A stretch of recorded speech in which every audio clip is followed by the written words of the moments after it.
If you had asked me just 2 years ago what my thought on the national debt was, I would have told you that it's typically blown out of proportion, that both parties have gotten us to where we are now with spending on the global war on terror, the 2008 global financial crisis, and more recently COVID. That we have walked ourselves up to an economic cliff that we need to slowly back away from. However, the policies of both candidates in this election cycle have forced me to admit that we are about to pass the point of no return, after which we will be headed towards a debt crisis. Now, I am not a doomsdayer.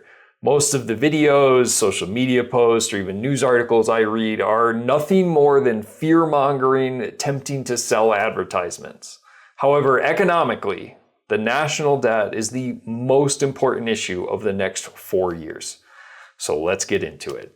There's really only two ways to affect the national debt. You can either spend more or less money, or you can bring in more or less revenue.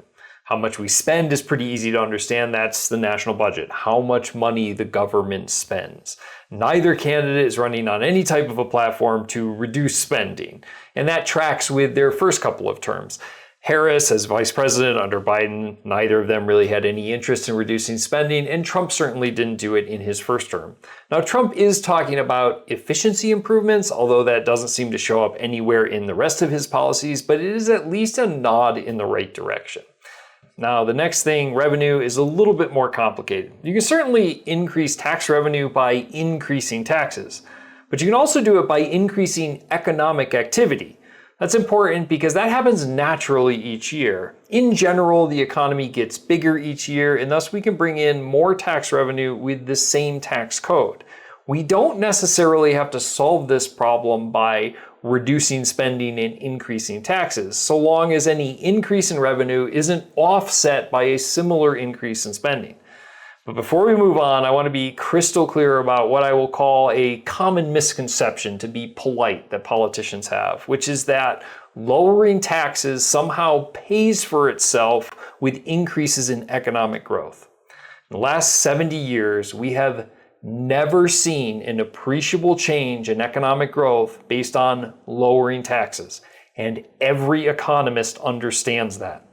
Let me say that again. Lowering taxes does not pay for itself with economic growth, and anyone who tells you differently is lying. All right, let's move on and look at the two different candidates' policies and how it's going to affect the debt. We're going to use this fantastic article from the Wall Street Journal, which has some really great infographics, starting with this one. So this shows the size of the debt compared to the size of our economy at that time, which is kind of like inflation adjusting it. You can see where we are now is similar to where we were at the end of World War II. Recently, you can see the increases to the deficit as coming out of the 2008 global financial crisis. Here, in my opinion, money well spent. The US came out of that crisis substantially better than most other economies in the world. And then recently, a huge spending from both Trump and Biden during the COVID pandemic. Now, could we have avoided this spending? Possibly, but it's tough to second guess anyone making decisions in a pandemic that they literally had no idea how that was going to play out. But this is really the important part, which is, what is our current projection based on current budget? So this is what will happen if nothing changes. So now let's look at the different candidates' policies. And we're going to see a lot of the things that we talked about in this series are going to show up on these kind of charts. So lowering corporate tax rates, no tax on tips. This is Trump. No tax on overtime, no tax on Social Security benefits. Remember that video I talked about how big of a deal that would be, and we can see that here. And then, of course, this great big one is increasing the 2017 tax cuts that Trump put into place, which are going to expire in 2025. And both parties are talking about what they're going to do. So if Trump extends those, we're going to see this massive impact on the budget. This impact has been happening since 2017 when those tax cuts were put into place, and is one of the reasons the deficit is headed in the direction that it is. So you add it all up together, and we are at about $7 trillion over the next 10 years. And how is he planning on paying for that? Well, he's going to repeal some clean energy subsidies. And then, of course, his famous tariffs, this 10 to 20% tariff on all incoming goods, adds up to about $3.5 trillion. So over the next 10 years, 7 minus 3.5 is $3.5 trillion increases to the deficit. That's not, this will go up by $3.5 trillion. That's This is what it will be, and then it's going to be $3.5 trillion worse than this. All right, now let's look at Harris. Again, many of the things that we've already looked at. So these are all our increases to the deficit, including maintaining some of those 2017 tax cuts. We get revenue of around $6 trillion.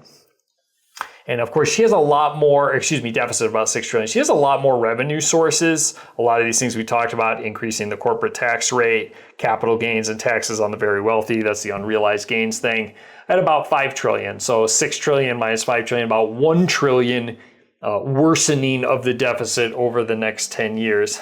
Believe it or not, we live in this weird old world where the Democratic candidate is actually the better one for the deficit, although both of them make it worse. And it's strange that the most likely scenario with Congress is that the Republicans will probably pick up the Senate, and the Republican Party will typically try and reduce the deficit. So we might land in a place with a Democratic president and a Republican-controlled Congress, and this could actually be pretty good in terms of the deficit. You know, other political issues that may be hot button for you, we're not talking about in this video.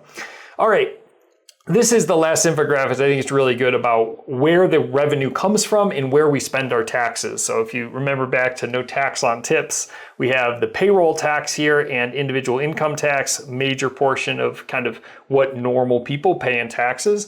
Corporate income tax, way down, about 10% of total tax revenue. If you remember back to that video, that's come from like 20% down to 10% over the last 70 years.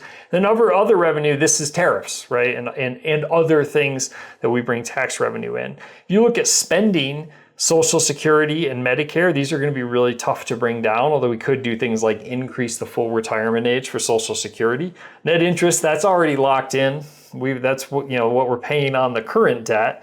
In the current geopolitical environment, no party is talking about decreasing spending on the military. And now, of course, there's things in this all other spending that everyone thinks that we should or should not be spending more money on. But the point being, it's going to be really hard to reduce spending over the coming years, and thus we have to really work on ensuring that our increases in revenue are not being offset by any increases in spending.